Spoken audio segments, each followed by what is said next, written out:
year, after I finished my military service in the intelligent forces, I hopped on a plane to South America with two childhood best friends and a backpack full of dreams. In Israel, it happens that after we finish our military service, it's mandatory. So we go for a few months to travel the world. We flew together. But after a month of us traveling together, girls will always be girls. So we separated, and I found myself all alone in Mexico. And then I had a choice to make. And I told myself, okay, I'm already halfway across the world, so I can always come back home. But maybe it's an opportunity for me to travel by myself and be more independent. And then I met these two. Their name are Free and Guy. We bonded immediately the minute I saw them. They're two high school friends. And they're actually from my area, so I recognized them a little. But we bonded immediately, and it was like love at first sight. And we met, and we started to travel together, and then we ended up traveling together for a few months.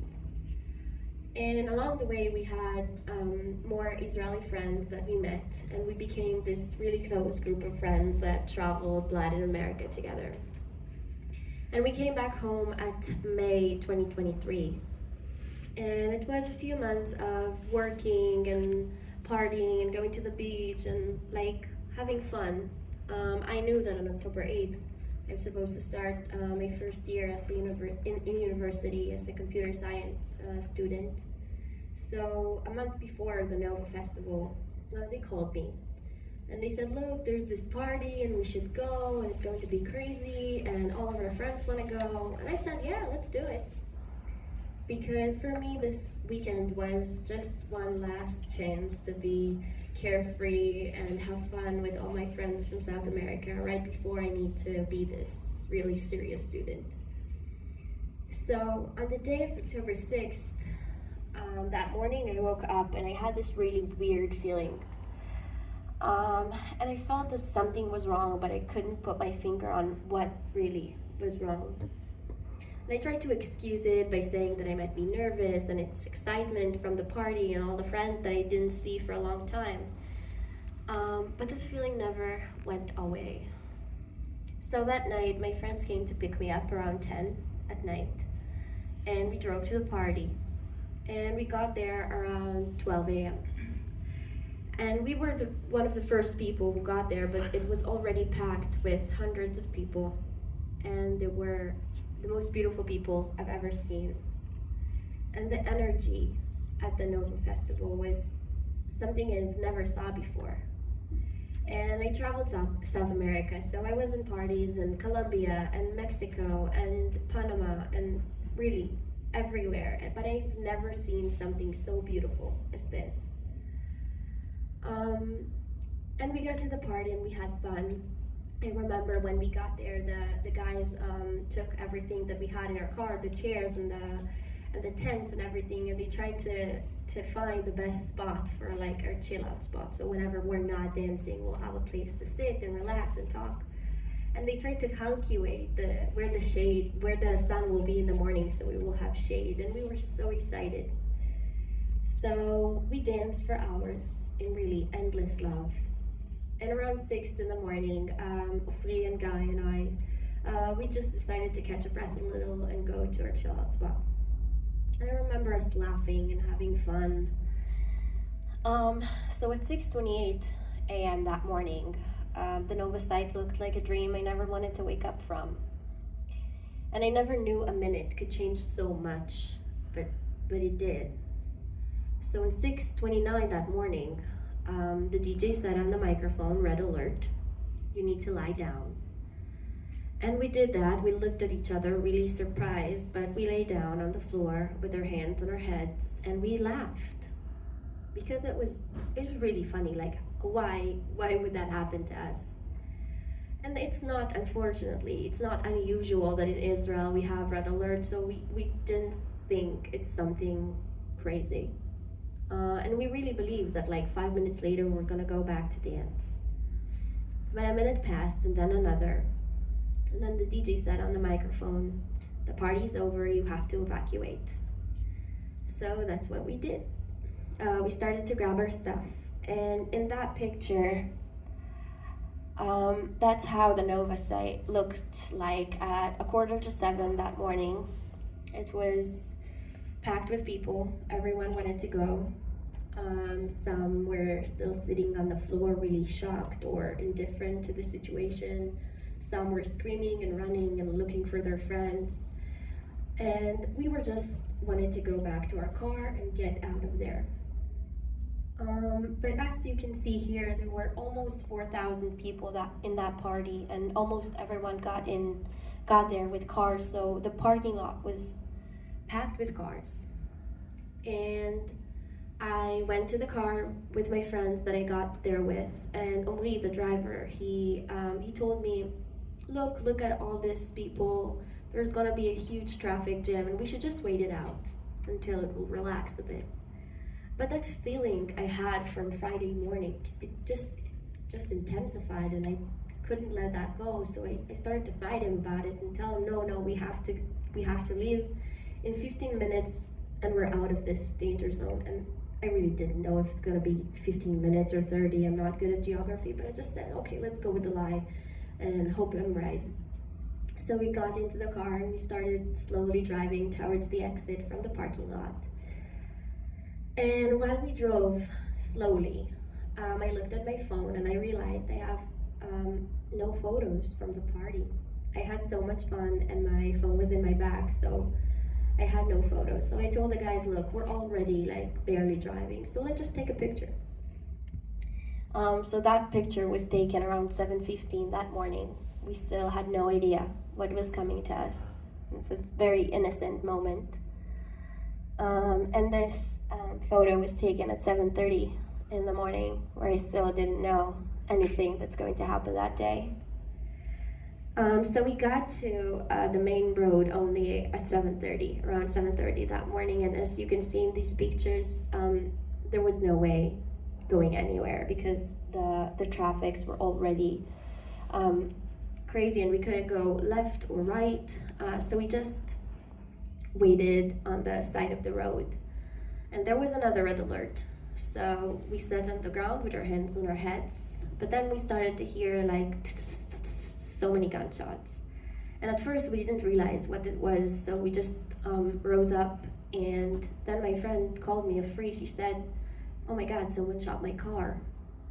And I looked at the front door for a white car and I saw a bullet piercing through the front door. And I was really shocked and I didn't understand. But then again, and there was a cop there. So I ran to her and I asked her what to do. And she looked at me and she just screamed at me, run, I can't help you. So guy grabbed me by the hand and we started running towards the fields of the Gaza border. And while we ran, the gunshots just came from everywhere.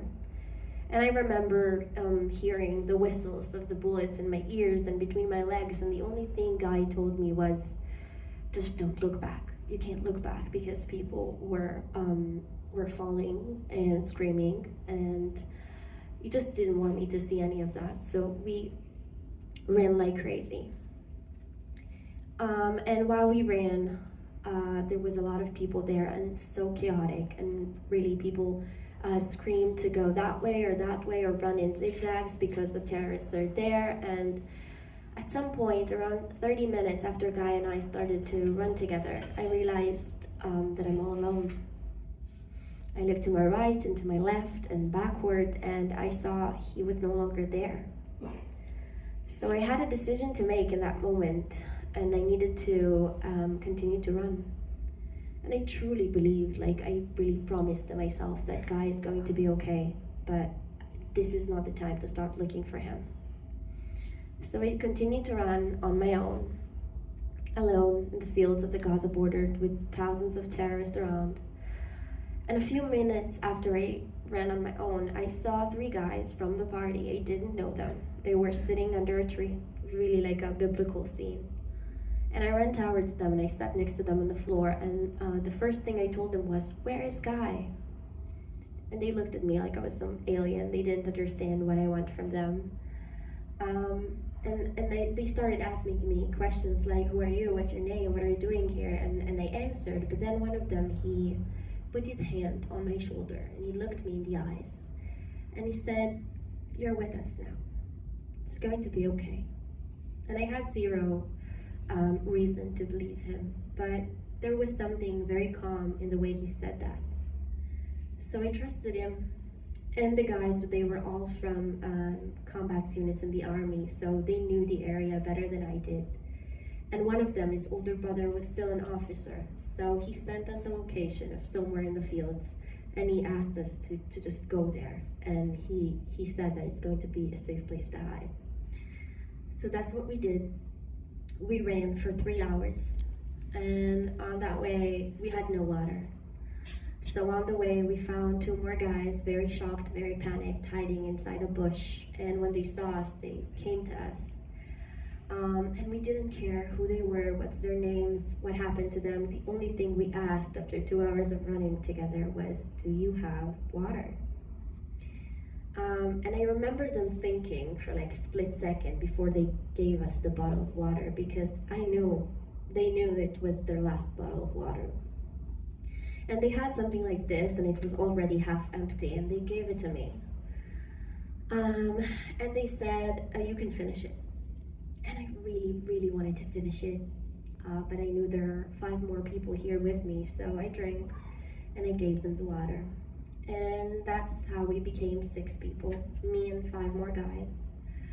And we ran, and Eyal, the one with the officer's brother, he was like our captain, he was the responsible one, and he always tried to encourage us when we ran, like, you have 5 more miles, 4 more miles, 3 more miles.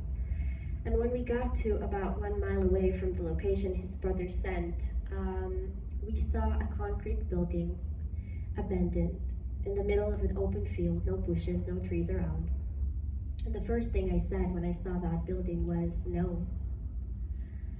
And they thought I was crazy. But I looked at them and I explained that if we get inside that building and the terrorists are gonna get inside after us, there's no way we're getting out of there alive, because there was no way out. There are no bushes or trees around that we can hide there. So we just said no. And I told them that we should just get into one of the greenhouses around, because it was all agriculture fields there. So let's get into the greenhouse and just think for a moment. And it was the first time after 3 hours of running that I actually sat on the floor and realized what happened to me.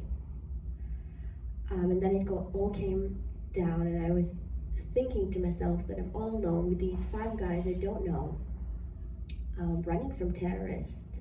I don't know where my friends are, I don't know what's going on, and I was terrified. And I remember myself sitting on the floor with my hands like on my head, and I was like, no, it can't be, it can't be, it can't be. And then one of the guys, his name was Atil, he came up to me, and I was sitting on the ground, and he just stood like this and looked at me. And in a very hard, cold voice, he said, get a grip.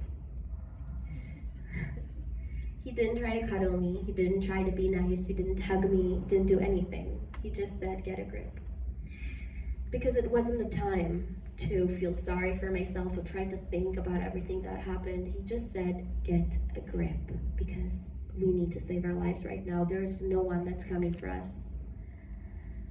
So I tried to be useful. I called the police. They said, oh yeah, we know something is wrong in the south. Just hide somewhere and someone will come sometime. I called my parents. My dad was already on the way to the south. And I tried to check on my friends, and we had one friend that was at home that day, so we tried to like understand where all our friends was, but he still had no information at that point. And then the guy said we should split, like in the army. So 3 would stay and 3 would go look for water. And after a few minutes, they called us and said, okay, we have some place to hide. This is my picture running with Guy. Sorry, I missed that. I was very excited.